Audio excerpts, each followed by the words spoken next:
Ito na ang matinding sinapit nitong si Attorney Harry Roque.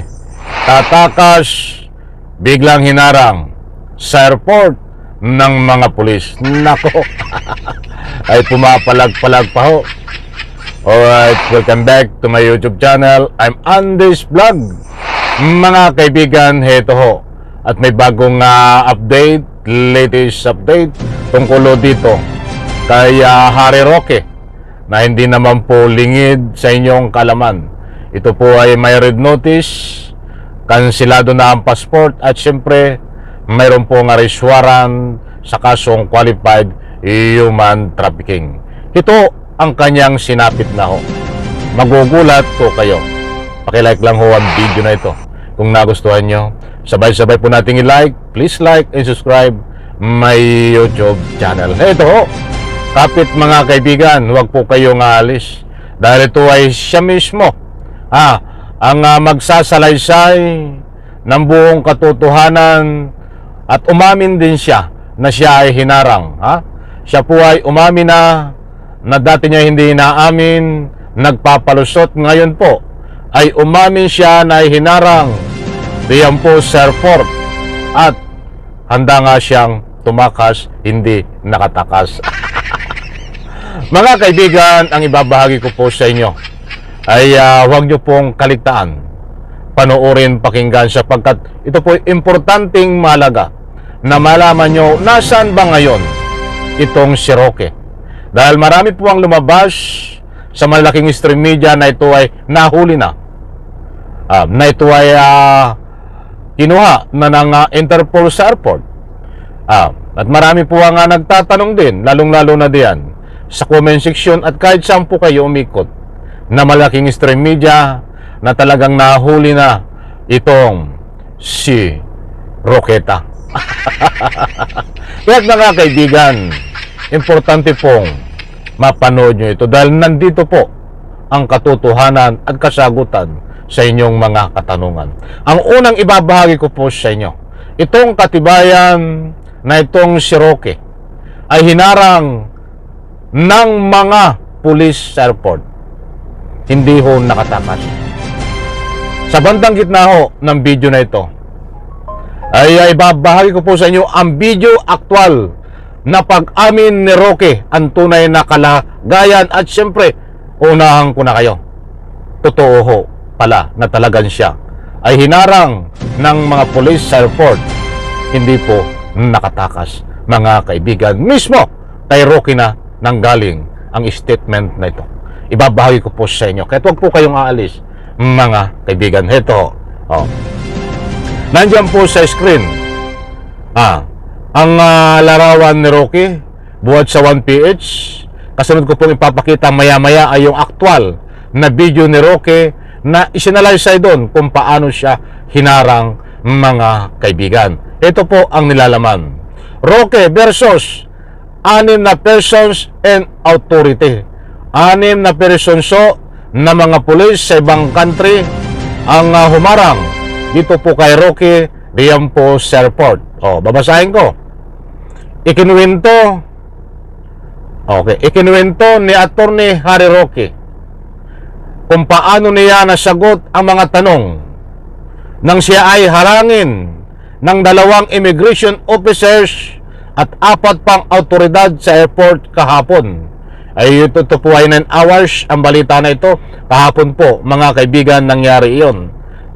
Maliwanag ho, mga mahal kong taga-subaybay, hindi po tayo nagpapakalat ng anumang fake news.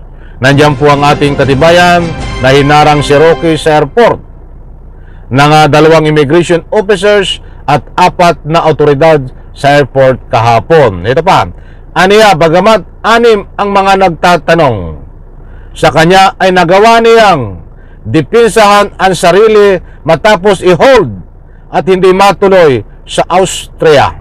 So papunta siya at Austria, tatakas, ay hinold po siya at matapos i-hold para hindi matuloy sa Austria, tatakas siya papuntang Austria.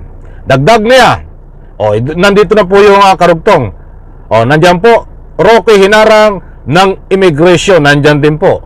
O, pwede nyo pong mabasa, mga kaibigan. Nandito po ang actual video na pag-amin ni Roque dito sa talagang hinarang siya at inimbestigahan sa airport. 6 ang humarang po sa kanya, 2 immigration at siyempre 6 po na autoridad, 4 na autoridad dyan sa airport, bali 6. Ito po ang buong detalye dyan. Para hindi naman po tayo sa patas na pagbibigay sa inyo na ika nga po ibinabahay ko sa inyo, ay ito pa po ang kaukulang resibo. Maliwanag po dito. Posible na timing na umakyat yung police Austrian sa eroplano, hinahanap si Harry Roque doon sa pagdating ng flight ko, doon sa oras kung kailan pinablish ng Interpol yung red notice. Maliwanag ho. Hinahanap po si Roque. Ay pupusasan ka. Yari ka ngayon, pumapalag-palag ka pa. Ito po ang complete details, mga kaibigan. Patapusin po natin. So may possibility na hindi alam ng Police Austria na ako'y nag-a-apply for asylum at dahil hindi nila alam, posible na kung hindi ako pinababa sa eroplano, ako'y nadakip ng pulis at pinadala sa Pilipinas. Police Holland at nagsabi sa akin doon sa suspicious na 2 tao, isang lalaki, isang babae, binibidyohan ako, tapos sinita sila, tapos nang bumaba ako, gusto rin bumaba. Hindi sila inalaw. Maliwanag po, mga kaibigan. Pumapalag si Roque. Patapusin po natin, kapanapanabik ito. Dahil nandito po, sa bandang huli, magugulat kayo. Ito, Ewan ko, kung merong legal na basihan, ang authorities kapag gusto mong bumaba, hindi sila pinababa. Pero that's their problem. Pero yung mga pangyayari, na na-publish, sabi nung aking informant, na-publish yung red notice alert kasabay ng paglanding mo sa airport at yung pagsundo ng isang police Austria sa akin, nakapagtataka. Kasi dapat ang susundo lang sa akin, immigration, hindi police. So posible talaga na kaya sila na humingi ng red notice alert. At the time they did was, alam nila kung kailan dapat ako napunta sa Austria. At doon nila ako kukunin habang wala pang ugnayan ang Austrian police at ang Austrian immigration na ako ay isang asylum seeker. And that is why, alam nyo, God is good. Masunurin ako. Nagyabang na po si Roque, mga kaibigan. Alam niyo, mapapansin niyo, hindi ko na isa-isahin sa inyo. Kayo na po ang bahala magbigay ng anumang public opinion sa sinasabi ni Roqueta. Disclaimer lang, mga kaibigan, kaunting pangunawa, paliwanag. Lumabas so na talagang itong si Roque ay nahuli na, binalita ho sa malaking stream media. Subalit yan po ay walang katotohanan na siya po ay nahuli na. Pero ang totoo po dyan ay hinold siya diyan po sa immigration, but hindi pa po na ipapatupad itong Interpol na red notice para sa kanya na ang nakapaloob doon ay kailangan dakipin. Hindi po kapanipaniwala ang mga sinasabi ni Roque dito sa mga sinasabi niya. Kung ano man na nangyari sa kanya tungkol doon sa pagharang sa kanya diyan ho sa immigration papuntang Austria, ang nakapaloob diyan, pinapabango niya ang kanyang sarili, nagbubuhat ng sariling bangko. Ba't alam ko, nakakuha tayo ng ibang impormasyon na itong si Roque ay bilang na ang araw, mga kaibigan, para totoo at tunay na arestuhin at dalhin ibalik sa Pilipinas upang ikulong sa rihas na bakal at nang sa ganon hindi makapanggago ng kapwa habang nasa labas ng bansa.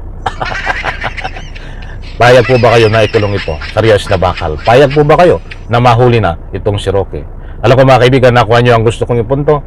Maraming salamat. Pagpalain po tayo lahat. Isang like lang ho sa video na ito. Bye-bye. Palakpakan.